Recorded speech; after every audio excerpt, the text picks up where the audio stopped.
Subscribe channel Truth.id dan aktifkan lonceng notifikasi untuk mendapatkan informasi seputar live streaming dan video khotbah terbaru.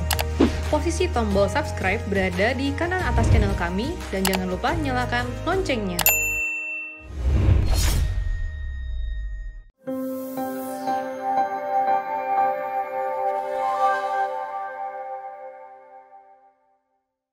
Saudara-saudaraku sekalian, hal yang akan sangat menakutkan dan akan menjadi sesuatu yang mengecewakan dan merupakan penyesalan yang paling dalam ketika seseorang kehilangan kesempatan. Ketika seseorang kehilangan kesempatan. Jangan sampai saudaraku kita kehilangan kesempatan. Saudara, waktu kita ini benar-benar sangat berharga. Saya mengerti banyak orang juga berbicara bahwa waktu ini berharga. Tetapi berapa harga yang diberikan untuk waktu itu? Orang bisa berkata barang ini berharga. Lalu ketika ditanya berapa sih harganya? Bisa dijawab 1 juta. Menurut dia 1 juta itu mahal. Walaupun uang dia ada 2 miliar. Tapi ada orang yang berkata waktu ini berharga. Maksud saya barang itu berharga. Harganya berapa? Dia taruh harganya 50 juta. Barang itu harganya 50 juta dianggap berharga. Padahal uang dia 2 triliun. Tapi ada orang yang berkata barang ini berharga. Harganya 500 ribu. Kok 500 ribu berharga? Ya, sebab dia hanya punya uang 500 ribu. Hanya segitu uangnya. Tapi karena barang ini dianggap penting, seluruh uangnya digunakan untuk membeli barang itu. Jadi keberhargaan itu bisa relatif tergantung bagaimana dia menilai barang tersebut. Dan seberapa berharganya barang tersebut, ya, tergantung dari berapa dia menilai barang tersebut. Dan seberapa nilai barang tersebut tergantung fungsinya. Seberapa fungsi, seberapa besar maksud saya fungsi dari barang tersebut. Semua orang juga bisa berkata waktu itu berharga. Tapi berapa harga yang saudara taruh atas waktu tersebut? Mengapa engkau menganggap waktu itu bernilai? Orang berkata waktu itu bernilai sebab dengan waktu itu saya bisa mendapatkan uang. Dengan waktu itu saya bisa meniti karir. Dengan waktu itu saya bisa mengangkat derajat martabat di tengah-tengah masyarakat. Dan lain sebagainya. Kalau kita orang percaya yang memiliki nalar, yang tidak mengikuti filsafat dunia, mari kita makan minum dan besok kita mati. Kita akan berkata waktu ini berharga karena aku mau menggunakan untuk menyukakan hati Allah. Tidak ada 1 detik pun yang kulewati tanpa menyukakan hati Allah. Waktuku berharga karena di setiap saat aku dalam keadaan yang menyukakan hati Allah. Dari setiap gerak, perasaan, renungan hati dan pikiranku, serta setiap langkah dan tindakan hidupku, aku menyenangkan dia. Karena apa yang kulakukan ini merupakan investasi untuk kekekalan.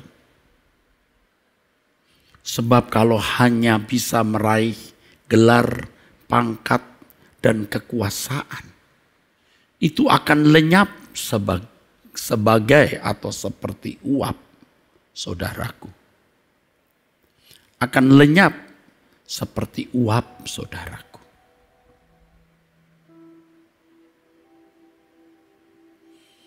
Jadi kita menilai waktu karena kita korespondensikan, kita kaitkan, kita arahkan pada kekekalan.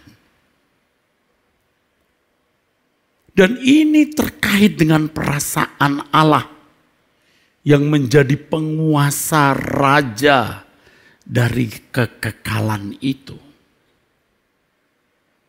Kita harus jujur, saudaraku, kita telah melewati waktu yang panjang tanpa sungguh-sungguh memperhatikan perasaan Allah kita. Kita anggap dia tidak ada. Karena memang kadang-kadang Allah seperti tidak ada. Allah itu senyap, saudaraku sekalian. Senyap. Kadang-kadang kita sudah berjuang begitu keras untuk pekerjaan Tuhan. Kita memurnikan motivasi kita sebersih-bersihnya. Tapi kadang-kadang Tuhan seperti tidak menghargai. Atau ketika kita sembarangan hidup. Kita tidak bersih dalam pikiran, perkataan, dan perbuatan. Seakan-akan Tuhan juga tidak terganggu. Senyap. Tetapi saya mengerti ketika saya berjuang untuk pekerjaannya dan saya berusaha untuk memiliki motivasi semurni-murninya bekerja bagi pekerjaannya. Dia seakan-akan tidak memperdulikanku, seakan-akan dia tidak menghargaiku. Justru itulah cara Allah menilai diriku. Cara Allah menghargai dan memperhatikan aku. Ia tidak memanjakan aku supaya aku tahu bagaimana hidup menyenangkan dia, tidak menyenangkan diriku sendiri. Allah itu senyap seakan-akan tidak ada. Tetapi dia Allah yang hidup, dia menjadi nyata dan hidup. Untuk orang yang berani mempercayai dan menerima kesenyapannya, saudaraku. Saudara, tidak ada keadaan yang lebih mengerikan. Tidak ada keadaan yang lebih mengecewakan. Tidak ada keadaan yang lebih disesali ketika seseorang kehilangan kesempatan. Saya menghayati kalau sampai kita menutup mata, kita menyaksikan kekekalan yang dahsyat. Kita tidak lagi memiliki kesempatan untuk berbuat sesuatu bagi Tuhan. Dan kita tidak melakukan apapun atau kurang melakukan sesuatu bagi Tuhan. Betapa menyesalnya kita, saudaraku. Apalagi kalau kita tidak hidup bersih. Kita masih membiarkan pikiran kotor, perkataan sembarangan, sikap hidup yang salah. Dan kita tidak serius membereskannya di hadapan Allah karena kita merasa seakan-akan aman saja. Allah juga senyap kok. Aku hidup suci, aku berjuang sungguh-sungguh melayani dia. Seakan-akan dia tidak menghargai diriku. Aku hidup sembarangan juga seakan-akan Tuhan tidak terganggu dan Tuhan tidak peduli semuanya. Itu sikap kurang ajar terhadap Tuhan, saudara. Kita harus mengakui hakikat Allah, tatanan Allah yang memberi kita kebebasan. Di dalam kebebasan itu Tuhan pasti ada dalam kesenyapan. Seperti ketika Hawa mengulurkan tangan memetik buah yang dilarang oleh Allah untuk dipetik dan dikonsumsi. Allah seakan-akan tidak ada. Allah membiarkan. Ketika Daud ada di soto istananya, ia menyaksikan wanita istri orang yang mandi. Allah seakan-akan senyap. Ketika ia memanggil Batsheba untuk datang, wanita itu. Dan menanyai apakah dia punya suami, dijawab ya. Daud tidak urungkan niatnya untuk memiliki wanita itu. Bahkan ketika dia tahu siapa suami dari wanita itu yang adalah hamba setianya, Uria. Ia juga tidak mengurungkan niatnya. Bahkan ketika dia sudah mengambil wanita itu, dia membuat suaminya mati. Tuhan juga diam. Kurang dekat apa Daud dengan Tuhan. Tapi Tuhan senyap. Kenapa? Karena Tuhan memandang Daud mestinya sudah mengerti bahwa yang dilakukannya itu salah. Saya takut untuk hal ini, saudara. Dalam hal ini saya takut. Ketika kita mengambil keputusan yang salah, kita bertindak salah seakan-akan Tuhan diam. Seakan-akan semua berjalan dengan aman. Tidak ada tuaian dari apa yang kita tabur. Tapi ada saatnya pasti kita menuai apa yang kita tabur. Alkitab mengatakan, saudaraku, orang yang menabur di dalam dagingnya akan menuai kebinasaan. Tetapi orang yang menabur dalam roh, ia akan menuai hidup yang kekal dari roh itu. Galatia 6 ayat 8. Saya takut.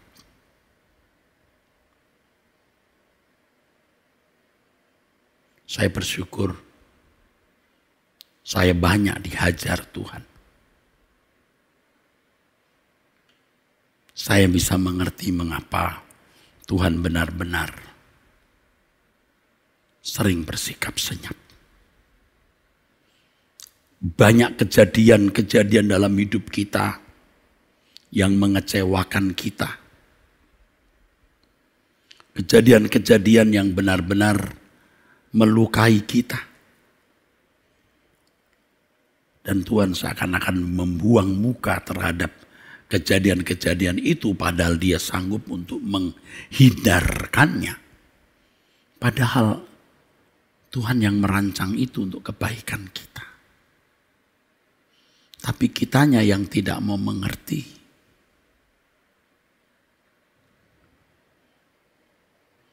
Kalau kita ada sebagaimana kita ada hari ini, kita hidup di dalam pemeliharaannya yang sempurna. Kita hidup dalam bimbingan Allah yang sempurna. Bahkan kalau saat ini kita bisa mendengarkan firman Tuhan seperti ini, itu karena Allah merancang sesuatu yang indah, yang melampaui yang kita pikirkan. Keindahan yang melampaui apa yang kita bayangkan, saudaraku. Benar. Tuhan mau kita memanfaatkan kesempatan yang Tuhan berikan ini sehingga menjadi nilai yang bersifat kekal atau bernilai abadi. Makanya Tuhan berkata, di mana ada hartamu berada, di situ hatimu berada. Kita harus sudah memindahkan hati kita sejak di bumi. Sebab kalau kita benar-benar memindahkan hati kita di surga, memindahkan kita dari bumi, maksud saya, memindahkan kita dari bumi ini ke surga, maka kita akan melakukan segala sesuatu untuk Tuhan demi kekekalan kita. Kalau orang belum memindahkan hatinya dari bumi ini ke surga, ia melakukan segala sesuatu terfokus hanya untuk kenikmatan hidup di bumi ini. Ya, ini hal yang tidak biasa didengar. Tidak biasa didengar. Asing. Jangankan untuk orang muda, orang tua pun sering merasa asing mendengar hal ini. Kenapa? Karena hampir tidak pernah mendengar ajakan-ajakan semacam ini. Tetapi walaupun kau masih muda, engkau harus memiliki pendirian. Engkau harus berakal, hai anak-anak muda. Kalau binatang itu prinsipnya mari kita makan minum besok kita mati. Ia tidak melihat kekekalan karena memang tidak memiliki kekekalan. Tetapi manusia memiliki kekekalan. Jadi kita bisa mengerti mengapa Paulus mengatakan demikian di dalam 1 Korintus 15 ayat yang ke-32. Kalau hanya berdasarkan pertimbangan-pertimbangan manusia saja, aku telah berjuang melawan binatang buas di Efesus. Apa gunanya hal itu bagiku jika orang mati tidak dibangkitkan? Maka marilah kita makan dan minum sebab besok kita mati. Kalau tidak ada kebangkitan, kita buat apa saja seperti hewan menjadi serakah. Melawan binatang buas di Efesus bisa berarti memang jadi gladiator, saudaraku, supaya ternama. Tetapi untuk sosok Paulus kecil kemungkinan. Yang mungkin adalah dia berjuang untuk menjadi seorang terkemuka dengan cara lain. Bisa bisnis, bisa cara lain. Binatang di sini tidak menunjuk binatang dalam arti hewan, tapi manusia yang berarti binatang. Yang prinsipnya adalah makan hari ini, besok urusan lain. Karena binatang memang tidak memiliki kekekalan. Mengubah pikiran kita ini loh, merubah paradigma kita ini loh, dari earthly, worldly, duniawi menjadi heavenly, ini tidak mudah. Tetapi kita harus memutuskan. Keputusan 5 menit itu bisa mempengaruhi 5 tahun ke depan. Keputusan 5 menit bisa mempengaruhi 50 tahun ke depan. Dan keputusan menit ke menit mempengaruhi kekekalan. Kita tidak cukup memilih keputusan 1 menit. Kita butuh sepanjang menit kita dalam keputusan untuk memilih kekekalan. Dan tidak pernah kita membelokkan ke tempat lain. Kita diperhadapkan kepada momentum-momentum. Saat-saat yang sangat berarti bagi diri kita dan ternyata juga bagi orang lain, bagi keluarga kita, bagi sahabat kita, bagi orang banyak, dan bahkan bagi keturunan kita di waktu-waktu yang akan datang. Keputusan kita memindahkan hati kita dari bumi ini ke surga atau tidak? Ini luar biasa loh saudara. Kalau kita berani, hidup kita tidak sama. Kalau ada lagu-lagu yang syairnya, aku tidak sama lagi. Ada kalimat-kalimat begitu. Aku tidak sama. Tidak sama apanya? Selama hatimu masih ada di bumi, engkau tetap sama. Kelihatannya beda tapi tetap sama.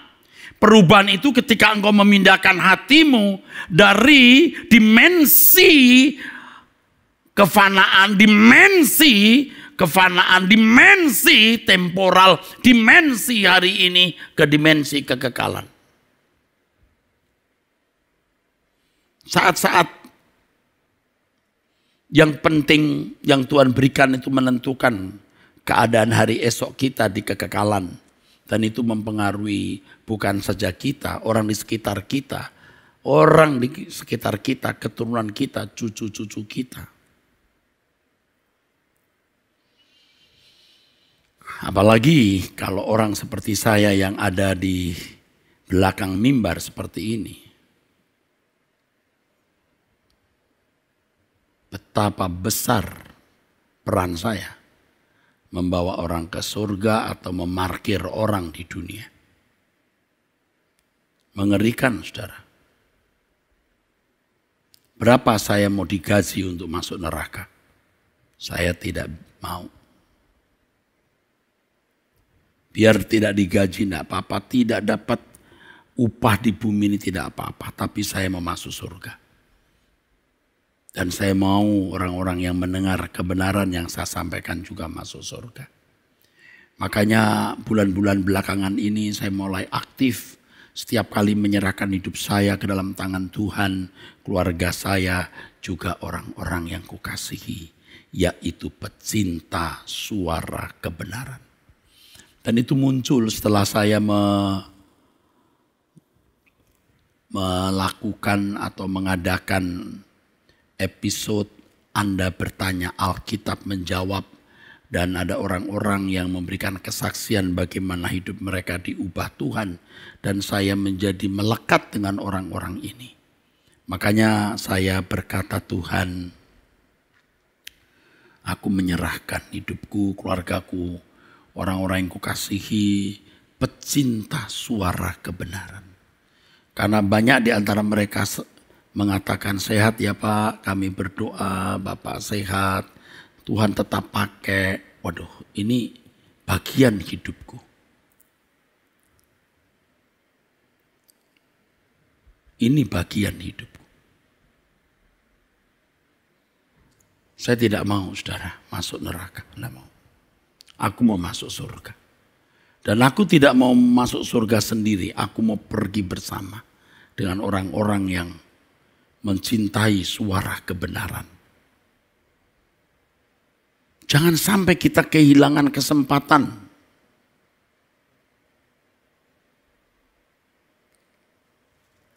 Di dalam Efesus pasal 5 ayat 14 sampai 17 firman Tuhan mengatakan, bangun kamu yang tidur. Ya. Ini peringatan bahwa tidak sedikit orang-orang Kristen yang tidur atau fakta orang-orang Kristen yang tidur, saudaraku. Bangunlah hai kamu yang tidur dan bangkitlah dari antara orang mati dan Kristus akan bercahaya atas kamu. Ini pasti konteksnya jemaat Efesus, ya saudaraku. Karena itu perhatikanlah dengan seksama bagaimana kamu hidup. Janganlah seperti orang bodoh atau bebal, tapi seperti orang bijaksana atau arif.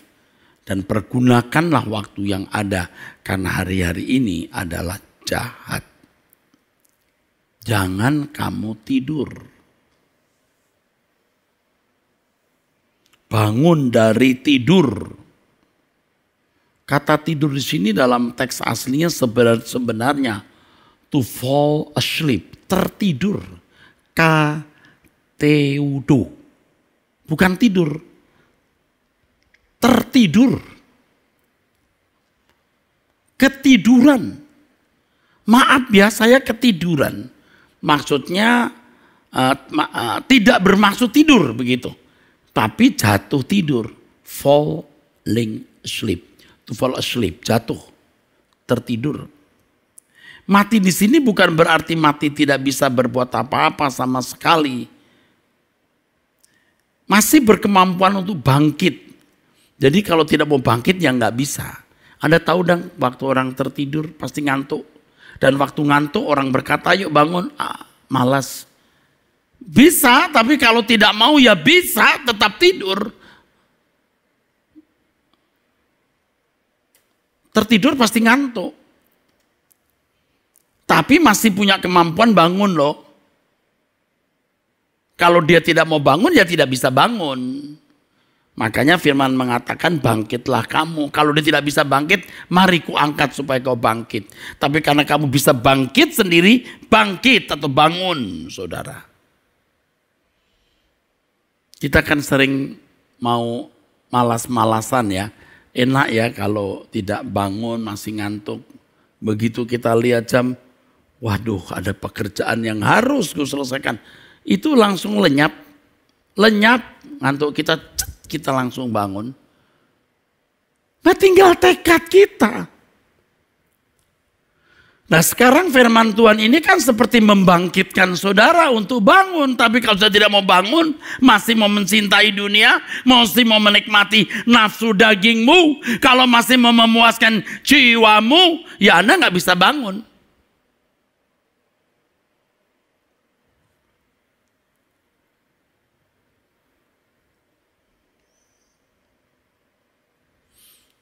Hati-hati saudaraku. Saya pun juga membangunkan diri saya sendiri terus. Ingat ya, jangan menoleh ke belakang. Jangan ikuti nafsumu. Jangan ikuti hawa nafsumu. Jangan ikuti ambisi-ambisimu. Ayo mati sebelum mati. Ayo kita pulang. Maka saudara bisa mengikuti khotbah-khotbah saya belakangan ini. Temanya berkemas-kemas ya. Keselamatan di luar Kristen itu bukan berarti orang non-Kristen itu dengan mudah masuk surga. Ngerti nggak, keselamatan bagi orang Kristen itu harus sempurna seperti Bapa serupa dengan Yesus. Kalau di luar Kristen tentu tidak memiliki keselamatan seperti kita, beda. Nah maka saudara harus ikuti dulu. Sudah ada 5-6 pertemuan, 5 pertemuan, 1 tambahannya. Ini masih ada lagi, lalu masih ada tambahan lagi hari Sabtu nanti. Yesus datang dan mati untuk semua orang. Harus mendapatkan gambaran yang lengkap baru bisa ngerti. Saya tidak bisa menjawab dalam 5-10 menit bahkan 1 jam, tidak bisa. Tujuannya apa? Karena target kita itu tinggi.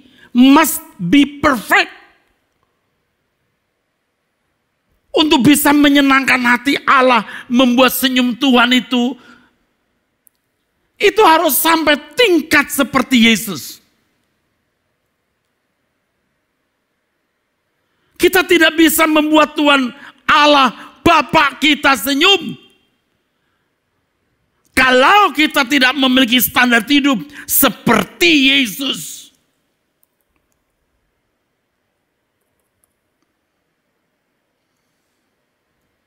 Gak bisa. Kalau hanya ada baik, Tuhan belum bisa senyum. Allah Bapa kita belum bisa menjadi senyum. Belum bisa senyum.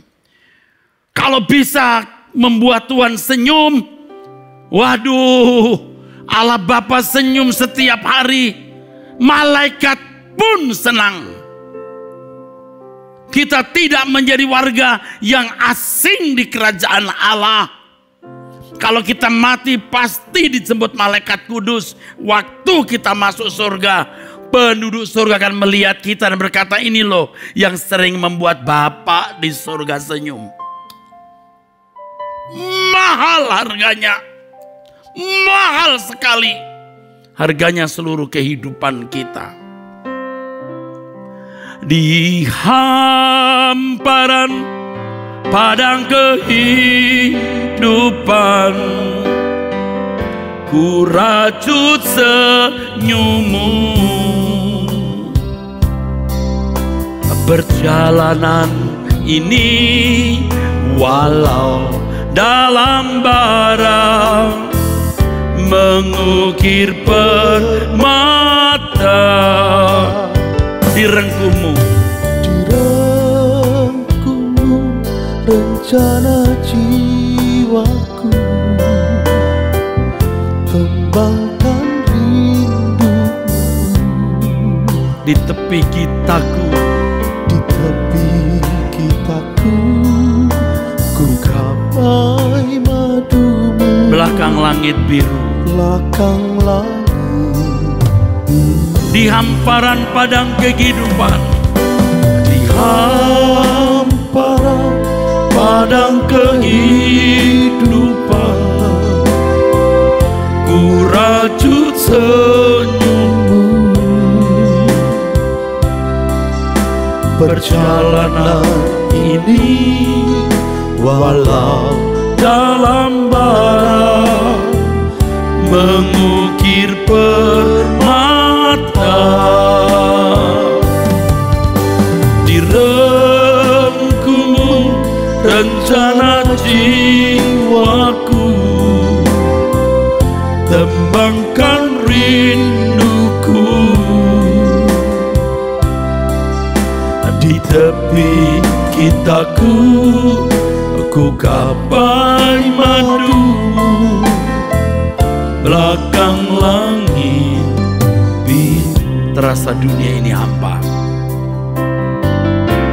Amin. terasa dunia ini hampa. Benar, tidak ada yang kita nantikan, akan sementara. Tidak ada yang indah, yang elok itu semu. Ya Bapa, Ya Bapa, nyalakan nafasku, nyalakan nafasku seperti pada putramu. Hidup seperti Yesus, itu yang bisa torehkan kisah membuat Bapa di sorga senyum. anak Allah Bapa di sorga, di hidupku. di hamparan padang kehidupan, Di hamparan padang kehidupan, ku rajut senyummu. ku rajut senyummu. Haleluya. Perjalanan ini walau dalam bara, Walaupun banyak masalah, mengukir permata membuat aku menjadi bernilai. Di dalam pelukmu rencana kuat, kerinduan jiwaku kuat.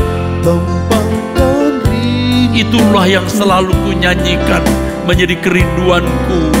di tepi kitaku. Di ujung akhir sejarah hidupku telah ku capai, ku peluk sukacita Tuhan.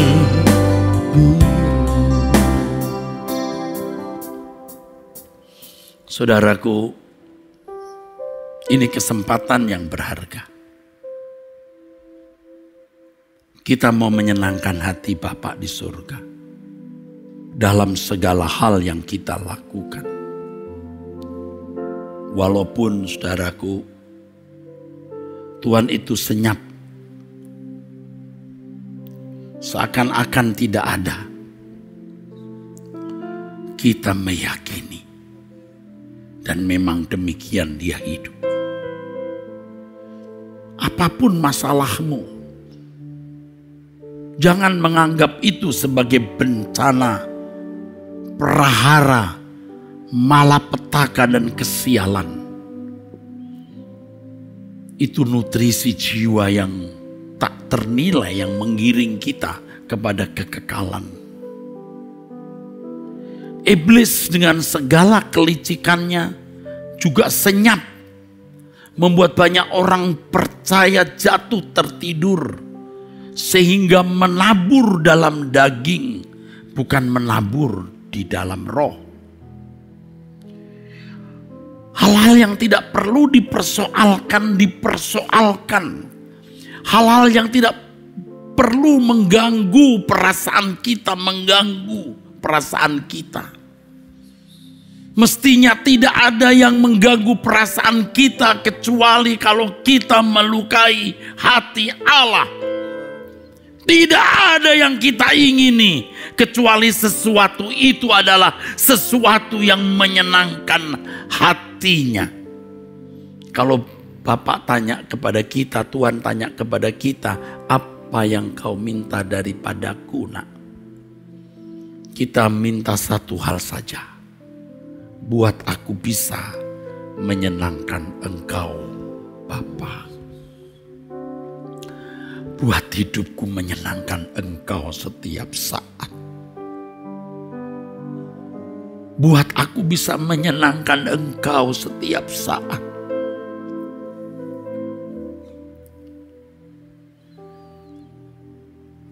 Jadi kalau Alkitab berbicara mengenai hukum tabur tuai, sesungguhnya tekanannya bukan pada berkat jasmani, tetapi bagaimana mempersiapkan diri untuk menuai kemuliaan bersama Kristus. Sebab yang menuai, maksud saya yang menabur dalam daging akan menuai kebinasaan, yang menabur dalam roh menuai kemuliaan.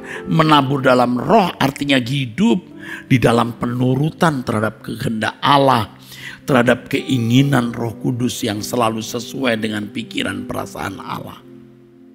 Memang ada ayat yang mengatakan yang menabur akan menuai. Tetapi pasti kaitannya ini untuk Tuhan, bukan untuk kita yang membuat kita bisa memiliki lebih banyak ketika kita memberi uang ke gereja, kita memberi perpuluhan, memberikan buah sulung. Saudara, ajaran seperti ini bukan hanya memperbodoh, saudara, menyesatkan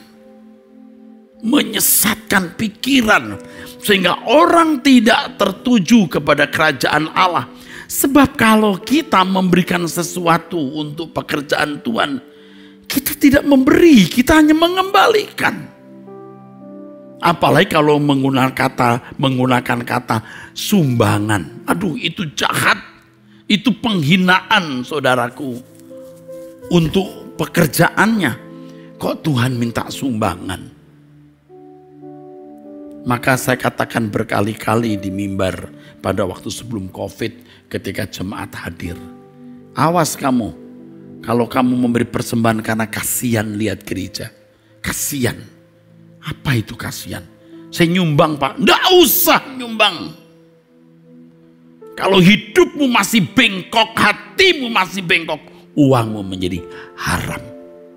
Awas kalau kamu berikan di gereja ini. Saya berkali-kali mengatakan, bukan sok saudara. Supaya orang tahu bahwa Allah itu kudus, agung, mulia, dan layak dihormati. Bukan uang dulu yang harus kita persembahkan. Hati yang mencintai Dia dan cinta kita kepada Tuhan diwujudkan dengan renungan hati yang bersih, perkataan yang bersih, tindakan yang bersih. Kalau Alkitab berbicara mengenai hukum tuai, itu mengenai kekekalan. Sama sekali tidak ada unsur untuk menuai di bumi ini. Kalaupun kita menuai di bumi, tuaian kita adalah karya-karya untuk kekekalan. Jadi kalau ada anak sekolah rajin, bisa menjadi seorang sarjana, menjadi seorang pengacara, bisa menjadi seorang dokter, menjadi seorang insinyur, sukses dalam bisnis. Dia menuai dari kerja kerasnya.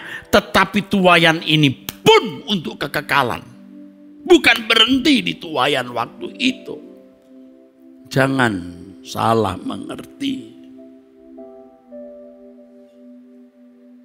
Tolong deh saudaraku, kita sadar saudaraku.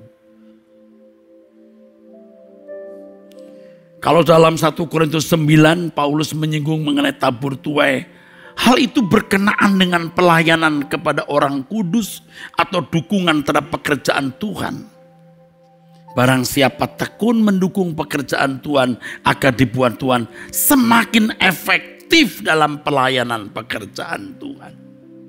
Itu sama ketika Tuhan Yesus berkata di Matius pasal 6, kumpulkan harta di surga, bukan di bumi. Di mana hartamu, di situ hatimu berada, dan seterusnya. Maka dikatakan kemudian di Matius 6 ayat 33, carilah dahulu kerajaan Allah dan kebenarannya, maka semuanya akan ditambahkan. Bukan kita menjadi kaya di bumi. Kalaupun kita kaya di bumi, kita menjadi lebih efektif dalam mengumpulkan harta di surga. Tapi saudara, yang banyak didengar adalah Ayo kita ke gereja, kasih perpuluhan ya. Jangan lupa buah sulungnya. Nanti Tuhan tambahkan berlipat kali ganda. Itu menyimpang, saudaraku. Di Matius 6 dan ayat 19. Kumpulkan harta di surga bukan di bumi. Ya, jelas. Pindahkan hatimu di surga. Mata adalah pelita tubuh. Terus itu, kamu tidak bisa mengabdi kepada dua Tuhan. Hidup keagamaan harus lebih dari ahli Taurat dan orang Farisi. Terus.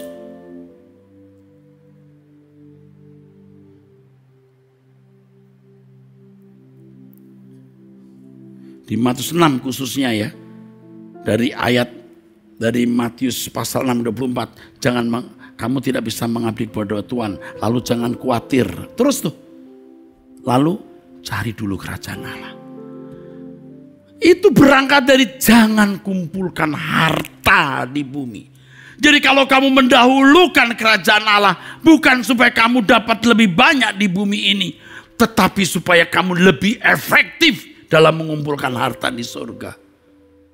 Loh kok bisa loh orang ngajarin kalau kamu memberi persembahan, kamu rajin ke gereja, nanti tokomu akan diberkati, kamu akan sukses.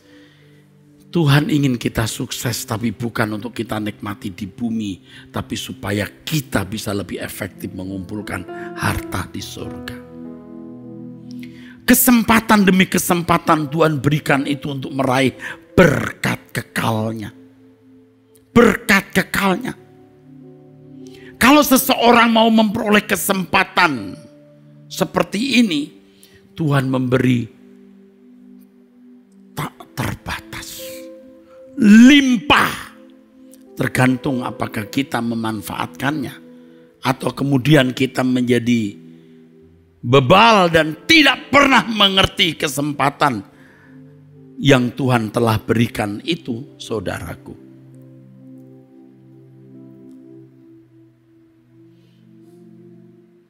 Kesempatan masih ada, saudaraku. Ya.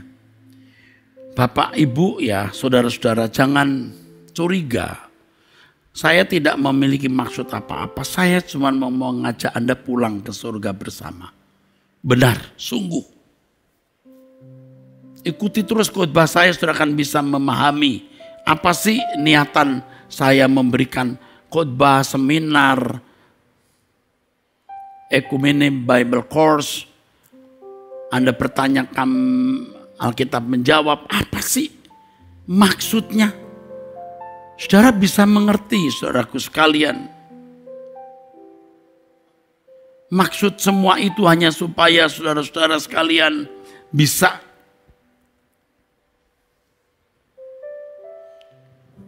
mempersiapkan diri dengan baik.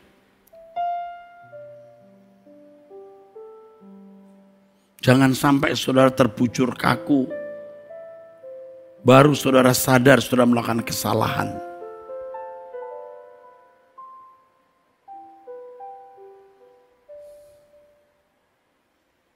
Di dalam Ibrani ada satu ayat yang penting. Ada dua ayat yang kita mau baca, saudaraku. Ibrani 12.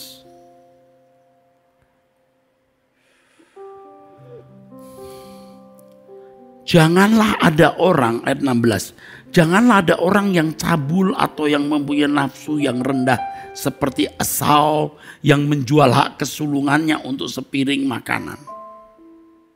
Jangan saudara memahami ayat ini sekedar orang Kristen pindah agama. Orang Kristen hidup di dalam dosa-dosa pelanggaran moral. Bukan. Bukan hanya itu. Ketika kita memiliki kesempatan, tapi tidak menggunakan kesempatan itu untuk melakukan apa yang menyukakan hati Allah. Hanya untuk kesenangan kita. Sekedar sibuk main gadget, sekedar sibuk nonton film seri. Bukan tidak boleh, kalau itu film baik silakan. Hanya sibuk ngobrol-ngobrol tanpa ada isi. Anda menukar hak kesulungan dengan semangkok makanan. Saudara bisa mengikuti khotbah di YouTube. Janganlah ada orang yang menjadi cabul. Ini bukan cabul seks, ini cabul rohani. Atau yang mempunyai nafsu yang rendah seperti Esau. Yang menjual hak kesulungannya untuk sepiring makanan. Main-main. Banyak orang main-main. Masih aman ini. Nggak hilang. Alkitab berkata jangan remehkan ini. Sebab kamu tahu, ayat 17, bahwa kemudian ketika ia hendak menerima berkat itu, ia ditolak. Sebab ia tidak beroleh kesempatan untuk memperbaiki kesalahannya. Sekalipun ia mencarinya dengan mencucurkan air mata. Maka tadi saya katakan saudaraku sekalian, jangan main-main.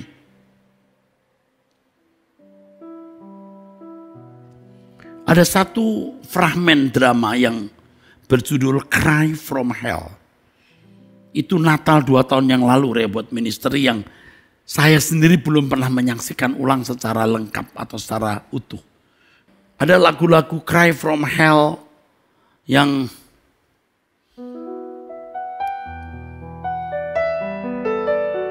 bagus. Di lembayung ujung kehidupan, saat gelopak mata meredup, pupus sudah semua harapan. Ini akhir perjalanan. Telah membujur kaku tubuh fana, bibir pun membisu tak berdaya. Terasa sunyi, sepi dan hampa. Seiring lalu sangkala.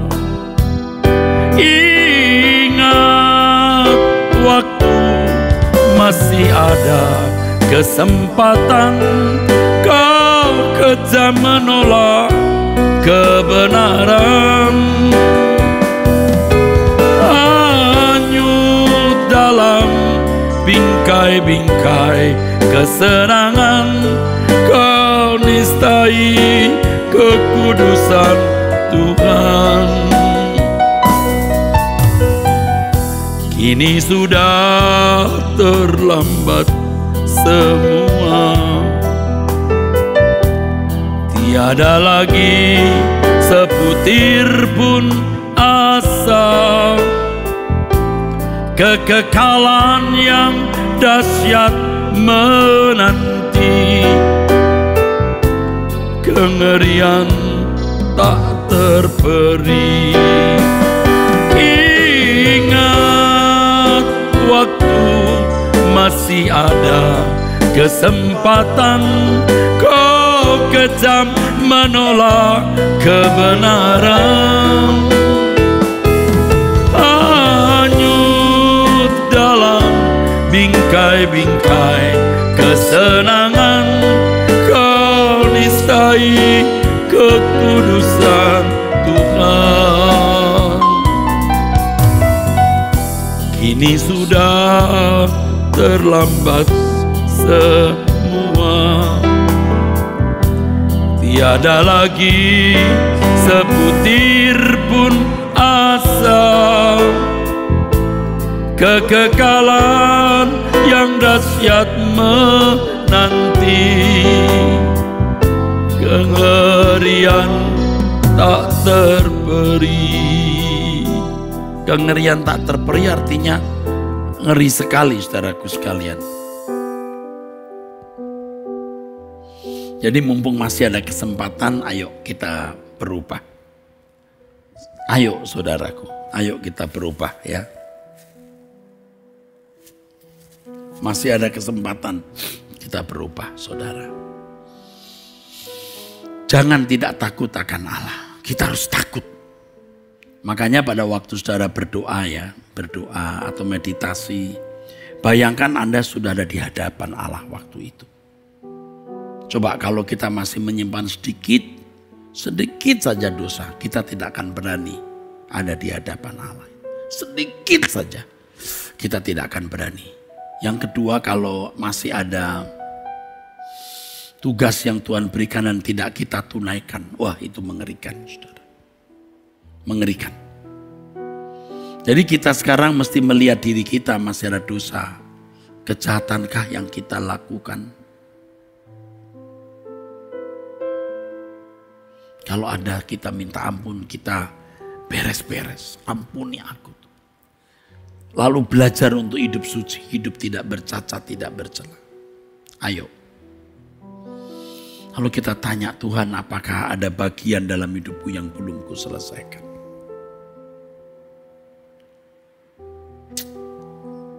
Kasihan banyak orang tuh nggak sampai mengerti hal ini, nggak bisa mengerti. Apalagi kalau hidupnya nyaman, bergelimpangan harta, kehormatan, aduh, nggak bisa ngerti. Dan saya juga nggak tahu bagaimana menjelaskannya, saudaraku.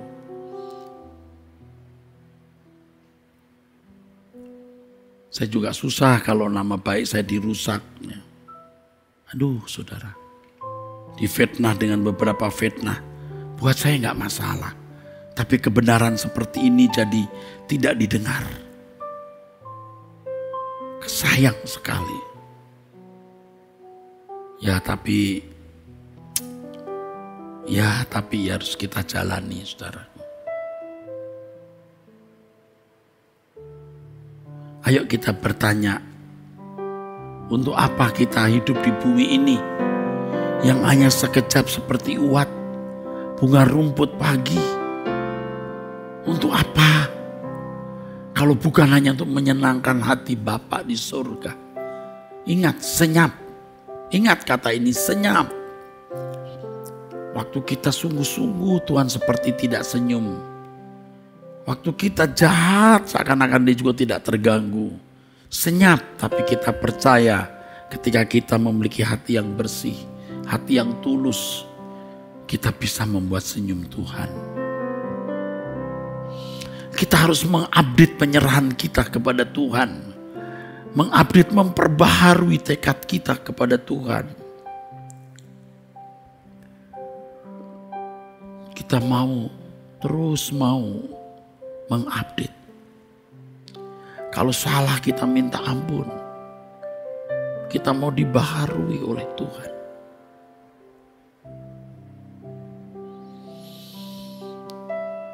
Selagi masih ada kesempatan. Selagi masih ada waktu.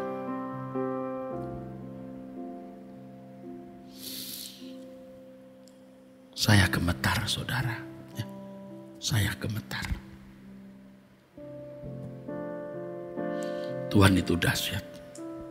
Dahsyat bukan sekedar untuk kita hormati. Dengan nyanyian, kita hormati dengan jiwa dan segenap hati. Untuk hidup tidak bercacat, tidak bercela.